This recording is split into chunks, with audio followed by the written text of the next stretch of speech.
right, welcome. Today we're diving into something, well, it's one of the most practical and profound frameworks for understanding your own mind. It's called the Three Gunas. We're going to look at these invisible forces that are constantly shaping, everything from your mood to your motivation on any given day. So let me ask you something. Have you ever had one of those days where you feel totally on? You're sharp, you're focused, everything just clicks, and then the very next day, poof, it's gone. Your mind feels like you're wading through mud. What is that all about? What's really going on there? Well, to really get to the bottom of that, we have to remember a key idea we talked about before. It's this distinction between the field, which is basically everything we can possibly experience, and the knower, which is that silent awareness inside of you that witnesses it all. And trust me, this distinction is absolutely the key to unlocking what comes next. And let's throw another layer on this mystery, right? Why is it that some days starting a big project feels, I don't know, exciting, almost effortless, but then other days just answering an email feels like you're trying to climb Mount Everest? It can't just be about willpower, can it? There has to be something else going on. So the Gita gives us this incredibly elegant answer. It's a simple but really precise and practical framework, and it's called the Three Gunas. Think of them as these three fundamental modes or qualities of nature that are always at play, whether we notice them or not. Okay, so let's break down exactly what these modes of nature are. It's super important to get this. We are not talking about personality types here. This is about understanding these universal energies that just flow through, well, through everything. And this is probably the most crucial point to grasp right from the get-go. The gunas are not personality traits. They are not who you are. Think of them more like temporary modes of operation, kind of like different operating systems your mind and body can run at any given time. So you're not a lazy person. You might just be experiencing a phase where a certain guna is dominant. And get this, these modes operate everywhere. I mean, on every single level. They're influencing your physical body, the sharpness of your mind, your emotional state. They can even influence the vibe of a room, or a company, or an entire society. They're totally universal. Okay, this table really lays it all out for us. You've got Sattva, which is all about clarity and balance. Then there's Rajas, that's the mode of activity and desire. And finally, Tamas, which is the quality of inertia and heaviness. But look closely at that last column. Binds through. This is the real kicker. It shows how each guna, even the good one, Sattva, can actually trap us if we're not paying attention. And we're definitely going to get into why that is. All right, let's zoom in a bit. What does it actually feel like to be in one of these modes? What's the lived experience when each one is dominant? So when Sattva is the dominant mode, you know that feeling. It's that beautiful state of calm alertness. Things just make sense. Understanding comes easily, you feel pretty content, and doing the right thing doesn't feel like a huge struggle. It's just a state of harmony and light. Now we can shift from that harmony into Rajas. And Rajas is all about motion, action, drive. You're ambitious, you're constantly busy, getting things done. And yeah, there's a real thrill in that pursuit.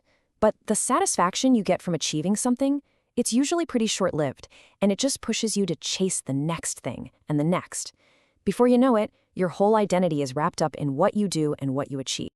And then there's Tamas. This is when things just get heavy. You know this state. It's the land of procrastination, apathy, confusion. There's this deep resistance to change, and this feeling that, what's the point? Effort feels futile. It's like being in a thick fog where nothing moves and nothing ever gets resolved. So, there you have it. Clarity, action, and inertia. It seems pretty obvious which one we should be aiming for, right? Sattva, all the way. Well, hold on. This is where the Gita throws us a major curveball, one of its most profound and surprising insights. Because after you learn about these three modes, the logical question, the one everyone asks, is this: which one of them leads to freedom? The answer? None of them. That's the twist. Not a single one, not even that beautiful, clear, peaceful state of sattva is the ultimate goal. So why not?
Why not?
And this just perfectly sums up the path forward.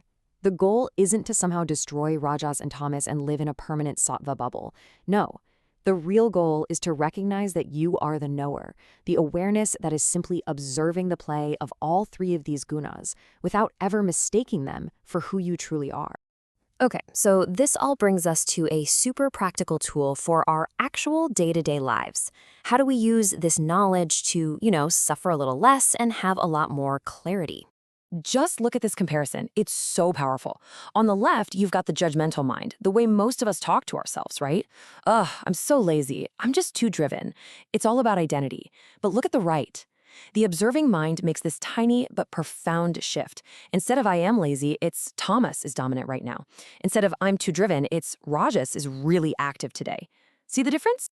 The second you make that shift from judging yourself to just observing the state, something incredible happens. All that weight of shame and self-criticism, it just lifts. And what rushes in to fill that space is clarity. You're not at war with yourself anymore. You're just noticing the internal weather pattern. And that simple act of detached observation is what starts to loosen the guna's grip on you. This is the really powerful reorientation that this chapter gives us. It's basically a declaration of freedom. It's saying you are not your moods. You are not your energy level. You are not your tendencies.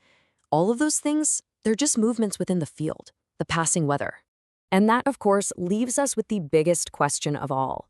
If you aren't your moods or your tendencies or your energy levels, then who are you?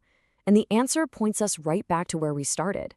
You are the knower, the silent, steady awareness that is witnessing it all. And truly getting that, well, that's the beginning of real freedom. Thanks for tuning in.